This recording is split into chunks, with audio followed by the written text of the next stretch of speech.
Selamat siang pemirsa, Anda menyaksikan program Dialog Titik Tengah. Kalau kita mengingat pada tahun lalu, Presiden Republik Indonesia Joko Widodo resmi mengumumkan ada temuan kasus COVID-19 pertama di Indonesia, yakni pada tanggal 2 Maret 2020. Nah, sejak tanggal 2 Maret 2020 sampai dengan saat ini, berbagai pihak bergerak untuk saling membantu supaya pandemi ini segera tuntas, bahkan juga membantu masyarakat yang terdampak. Lantas bagaimana dengan partai politik? Bagaimana peran mereka selama pandemi? Apakah sudah ada dirasakan secara nyata perannya? Untuk itu kita pada siang hari ini mengangkat tema menyoal peran parpol di masa pandemi. Bersama saya, Reno Reksa.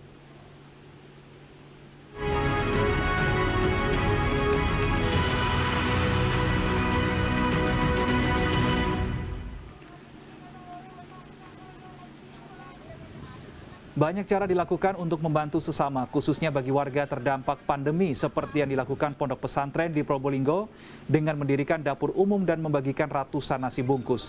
Aksi sosial berbagi di tengah pandemi dilakukan santri dan pengurus Ponpes Raudlotul Mutakin di Kelurahan Triwung Kidul, Kecamatan Kademangan, Kota Probolinggo.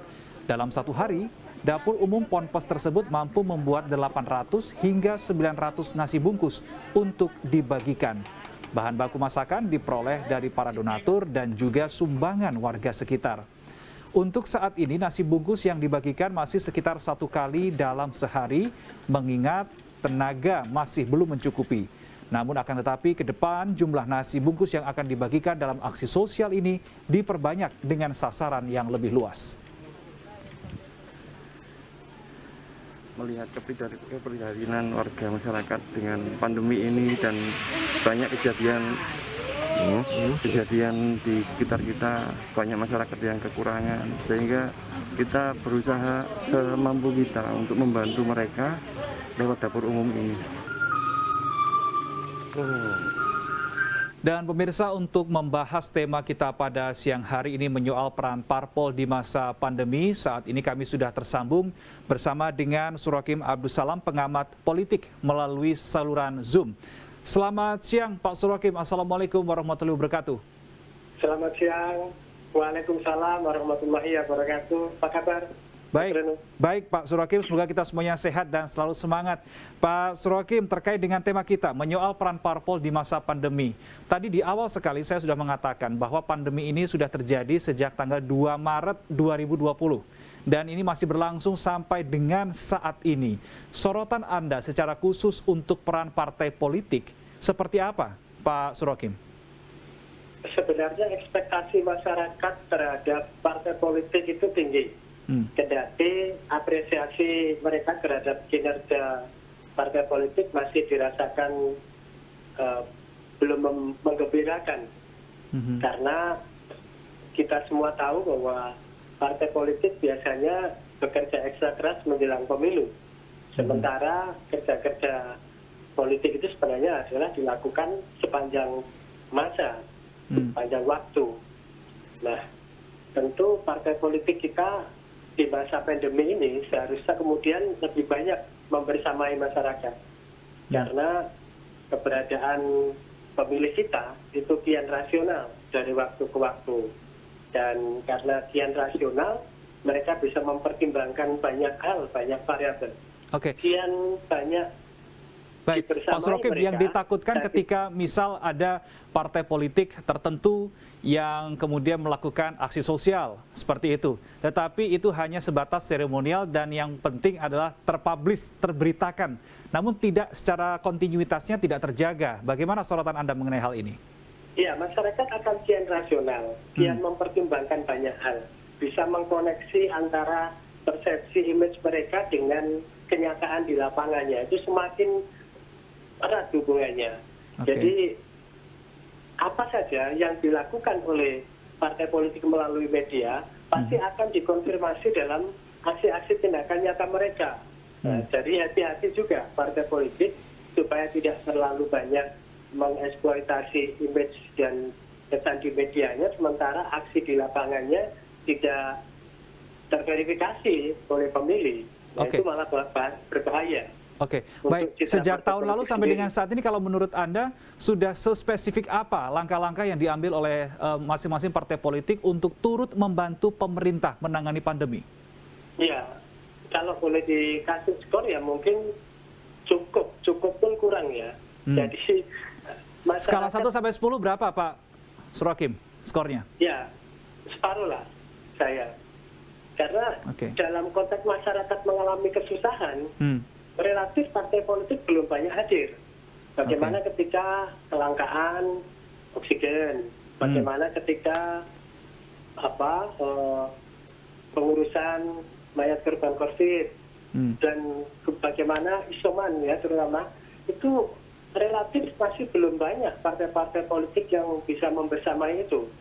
Dan saya pikir itu adalah hal-hal krusial yang semestinya partai politik hadir, supaya kemudian trust masyarakat terhadap partai politik akan kian tinggi. Walaupun saya tahu itu memang berbiaya tinggi. Oke, tapi Pak Surakim, ketika Anda mengatakan hal tersebut, skornya hanya 5, kemudian partai politik belum sepenuhnya hadir begitu ya di tengah pandemi untuk membantu masyarakat. Ini kan sebetulnya suatu hal yang ironis, karena pada saat pesta demokrasi, partai politik membutuhkan masyarakat untuk meraup suara. Tetapi di sisi lain seperti saat ini, masyarakat yang menjadi lumbung suara partai politik membutuhkan kehadiran partai, tetapi tidak ada. Ya, mereka masih instan saja strateginya. Jadi mereka bekerja menjelang pemilu. Ketika pemilu masih kurang 3 tahun, 4 tahun, bagi mereka itu dianggap menghambur-hamburkan biaya kan. Nah, ini yang kemudian perlu diperbaharui karena bagaimanapun juga perilaku masyarakat, khususnya perilaku memilih ini sudah berubah. Platform juga platform politik maksudnya juga sudah berubah, dan tentu saja partai politik tidak bisa menempel apa yang dilakukan pada masa lalu untuk sekarang. Masa pandemi menurut pengamatan saya ini adalah momentum yang pas dan luar biasa bagi partai politik untuk bisa mendekatkan diri. Dengan apa? Dengan bisa langsung terjun menjawab kebutuhan masyarakat.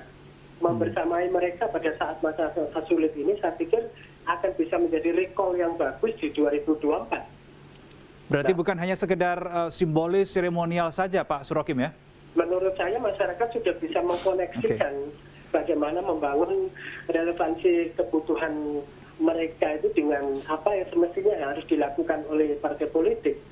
Jadi partai politik semestinya tidak perlu harus lip service maupun berbunga-bunga dengan beragam kegiatan seremonial, tapi yang jauh lebih penting adalah membersamai mereka, bahwa mereka hadir di tengah-tengah masyarakat pemilih mereka ketika sulit dan susah. Baik, Pak Surakim, kita akan jeda sejenak, kita akan lanjutkan di segmen berikutnya. Pemirsa tetaplah bersama dengan kami.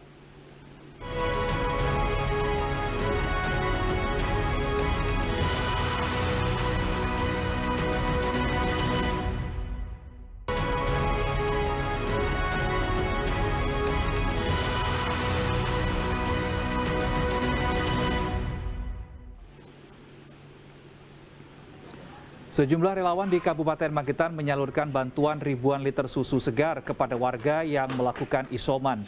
Sedekah susu diharapkan dapat mempercepat pemulihan kesehatan warga yang terpapar COVID-19. Di mana bantuan susu segar diberikan relawan kepada warga yang sedang melakukan isoman, salah satunya dilakukan di Desa Klagen Gambiran, Kecamatan Mauspati. Masing-masing warga yang menjalani isoman mendapatkan 2 bungkus susu sapi segar dengan berat 1 liter. Bantuan susu segar tersebut diambil langsung dari peternak di Singolangu. Diharapkan sedekah susu dapat membantu mempercepat pemulihan kesehatan warga. Bantuan susu rencananya mencapai 3.000 liter, namun saat ini baru sekitar 1.700 liter yang tersalurkan.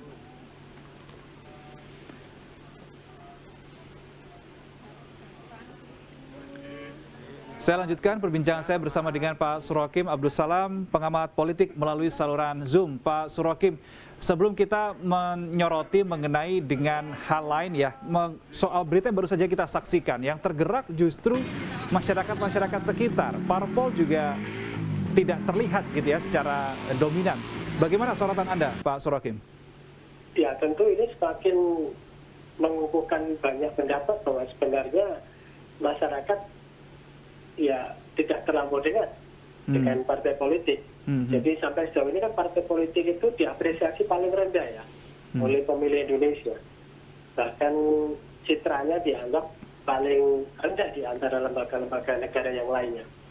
Dan itu yang membuat kenapa kemudian mereka itu selalu bekerja di akhir waktu menjelang kontestasi saja.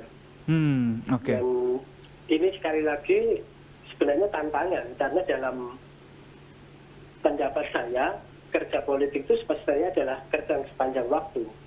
Dan kalau mereka masih terus-menerus bekerja secara instan, saya kira pemilih juga akan lama-lama juga akan kian cerdas kemana harus menjatuhkan pilihan. Oke, Pak Surokim, sebetulnya ketika pada momentum pandemi COVID-19 sejak 2 Maret 2020 sampai dengan saat ini di Indonesia terjadi, ini kan sebetulnya suatu wadah yang bisa dalam tanda kutip dimanfaatkan kalau kita bahasa vulgarnya oleh partai politik untuk bekerja nyata dan sekaligus meraih simpati dari masyarakat. Tapi kenapa hal tersebut tidak terlalu dilakukan oleh teman-teman di partai politik? Ya itu, kekhawatiran saya mereka masih ingin menggunakan strategi lama untuk menghadapi pemilu dalam konteks baru. Dalam konteks baru ini tidak ada yang bisa mengalahkan strategi membersamai mereka. Istilahnya kalau teman-teman pengamat politik itu mengatakan sebagai politik tepuk bahu, yaitu berada dekat dengan mereka. Kalau mereka terus-menerus berada di media, berada di baliho, dan tidak menepuk bahu secara langsung, sebenarnya pemilihnya ini sedang ngapain sekarang? Sedang susah apa dia? Kalau isoman, apakah berada dekat dengan mereka? Aspek proximity ini dilakukan. Nah, itu yang kemudian akan menjadi investasi yang menurut saya 2024 nanti tetap akan dipanggil oleh pemilih rasional kita. Waktu kita susah saja mereka tidak datang. Giliran mereka mau kontestasi butuh bantuan kita. Pasti begitu pertanyaannya. Oke, Pak Surokim, kalau berdasarkan data yang Anda miliki, berapa banyak sebetulnya persentase pemilih rasional di Indonesia secara keseluruhan atau bahkan secara spesifik di Jawa Timur? Seberapa banyak persentasenya? Angkanya kan progresif ya, dari yang semula 18% menjadi 27 bergerak ke 32. Oke. Ya, jadi saya pikir itu akan sangat signifikan, apalagi pemilih milenial kita yang X dan Z diproyeksi 2024 akan berada pada posisi 52%, dan itu dominan adalah pemilih-pemilih yang rasional. Jadi sesungguhnya kalau kita bicara tentang pemilih rasional di 2024, sangat menentukan dia. Mereka-mereka yang rasional saat ini akan menjadi kekuatan utama. Dan mereka akan mempertimbangkan banyak hal, termasuk pada mencatat apa saja yang dilakukan oleh partai politik dalam konteks pandemi 3 tahun sebelum pemilu sekarang. Oke. Baik, Pak Surokim, seperti yang kita lihat sampai dengan saat ini mungkin fenomena ini muncul mungkin pada bulan April atau Mei, di mana di situ bertebaran baliho elit-elit partai politik tertentu, bertebaran hanya untuk menunjukkan wajah saja di tengah suasana pandemi. Bahkan ada sebuah media yang menunjukkan bahwa di situ ada warga yang kesulitan oksigen, banyak warga yang meninggal akibat pandemi, namun di sisi lain elit-elit politik hanya pamer muka saja di baliho. Bagaimana sorotan Anda mengenai hal ini secara etika politik? Ya, sebenarnya tidak salah balihonya. Oke. Yang salah itu kontennya, konten kampanye atau konten sosialisasinya. Karena banyak sekali konten-konten di baliho, di media outdoor itu yang memang tidak empatik. Contohnya, Pak? Tidak sesuai dengan konteks menghadapi pandemi COVID-19. Oke. Terkesan selfish mereka. Jadi tidak ada upaya untuk mengengagement ya pemilihnya untuk bersama-sama berada dalam kondisi bangkit dari pandemi COVID. Nah itu baliho-baliho dengan semangat seperti itu belum kita lihat semangatnya. Sehingga yang terjadi akhirnya kemudian dianggap pencitraan, dianggap mengambur-amburkan banyak, dan timbul kemudian reaksi-reaksi yang tidak simpatik dari pemilih Indonesia. Baik, Pak Surokim, bukankah hal tersebut sebenarnya membahayakan dari partai politik itu sendiri sebetulnya? Ya, kalau tidak bisa dikonfirmasi di aksi nyata, di lapangan tidak ada, itu akan sangat menjadi blunder.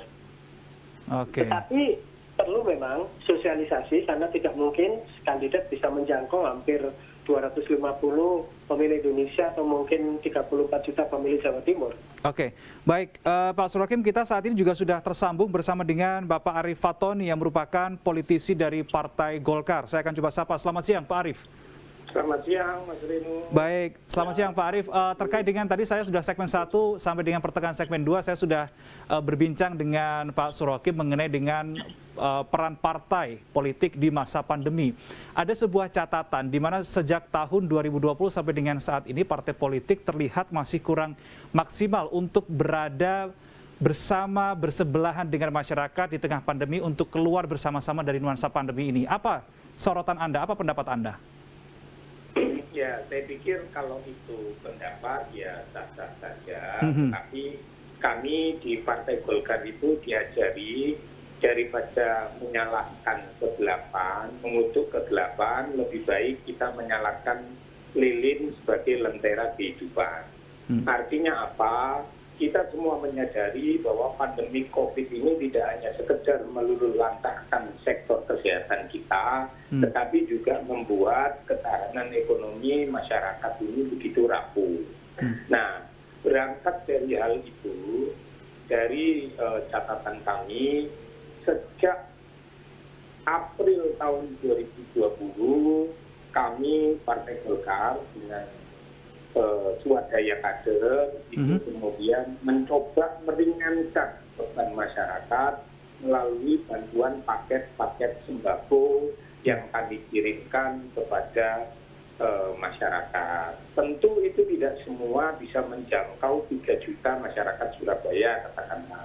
Tetapi setidaknya kita tidak berpangku tangan melihat kegelisahan, melihat penderitaan masyarakat. Nah, itu yang pertama. Dan banyak hal termasuk masker, hand sanitizer, dan lain-lain. Bahwa itu kalau masih dirasa kurang ya sah-sah saja Mas Reno. Tapi setidaknya sebagai partai politik, sebagai jembatan kerja-kerja kemanusiaan, kita tidak tinggal diam, kita tidak berpangku tangan melihat kegelisahan masyarakat yang terjadi sebagai dampak adanya pandemi COVID-19. Baik, Pak Arief Fatoni dan Pak Surokim, kita harus jeda sejenak. Kita masih punya satu segmen untuk membahas tema kita siang hari ini. Pemirsa tetaplah bersama dengan kami, Dialog Titik Tengah masih akan kembali.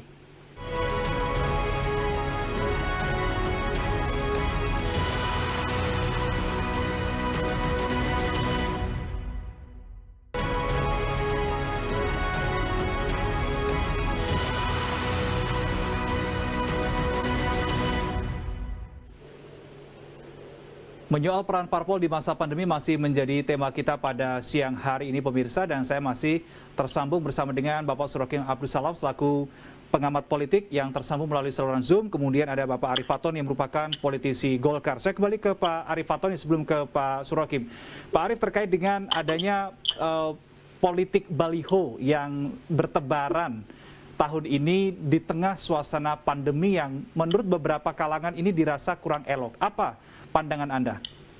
Iya, sekali lagi kita hidup di era demokrasi yang indeksnya alhamdulillah tiap tahun meningkat. Artinya sah-sah saja semua dinamika pendapat yang muncul sebagai bagian dari kebebasan menyampaikan pendapat itu sendiri. Tetapi tanpa mengurangi rasa hormat kami terhadap masyarakat yang mungkin saja skeptis terhadap billboard dan baliho-baliho yang bertebaran itu, ini bisa dikatakan tidak elok manakala kami tidak berbuat apa-apa terhadap masyarakat dan hanya menyandarkan pada pemasangan billboard-billboard itu sendiri. Jadi sebenarnya kami ini tidak hanya memasang billboard Ketua Umum Partai Golkar Dr. Erlangga Hartarto, tetapi kami juga membagi paket sembako. Tapi di paket sembako itu pun itu ada stikernya Ketua Umum Partai Golkar, dan alhamdulillah masyarakat yang menerima sembako itu menyampaikan doa dan ucapan terima kasih atas perhatian Ketua Umum Partai Golkar. Yang kedua, kami juga menyediakan layanan ambulan gratis untuk masyarakat Surabaya ngantar jenazah ke seluruh Jawa Timur. Itu juga ada fotonya Ketua Umum Partai Golkar, dan masyarakat tidak mempersoalkan itu. Pak Arief Fatoni, Anda berarti menyetujui tidak ketika ada statement mengatakan bahwa ini sebenarnya persiapan untuk menuju 2024. Artinya semua partai politik tentu mempersiapkan untuk helatan kontestasi tahun 2024. Nah, persiapannya apa? Kalau kami memaknai persiapan politik hari ini adalah melakukan kerja-kerja kemanusiaan. Oke. Artinya apa? Kita menanam investasi sosial sebanyak-banyaknya untuk meringankan beban penderitaan masyarakat melalui kerja-kerja kemanusiaan yang kami lakukan. Baik melalui bantuan secara verbal maupun memerintahkan fraksi Partai Golkar DPRD Kota Surabaya untuk mengalokasikan anggaran yang dibutuhkan untuk meringankan beban ekonomi yang dirasa masyarakat hari ini melalui dana jaminan sosial. Oke. Terus kemudian pemenuhan layanan dasar kesehatan, katakanlah.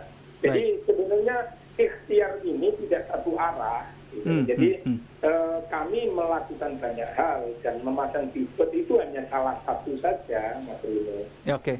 Oke, baik, saya ke Pak Surhakim. Pak Surhakim, bagaimana tanggapan Anda mengenai beberapa statement yang telah disampaikan oleh Bapak Arief Fatoni terkait dengan pemasangan baliho, billboard, dan seterusnya di tengah suasana pandemi? Apa tanggapan Anda? Ya, saya sepakat bahwa kerja politik dalam konteks pandemi itu tidak selalu harus dikonversi ke dalam suara. Ya. Ada kerja-kerja kemanusiaan yang bisa juga dikonversi sebagai amal sedekah, amal ibadah.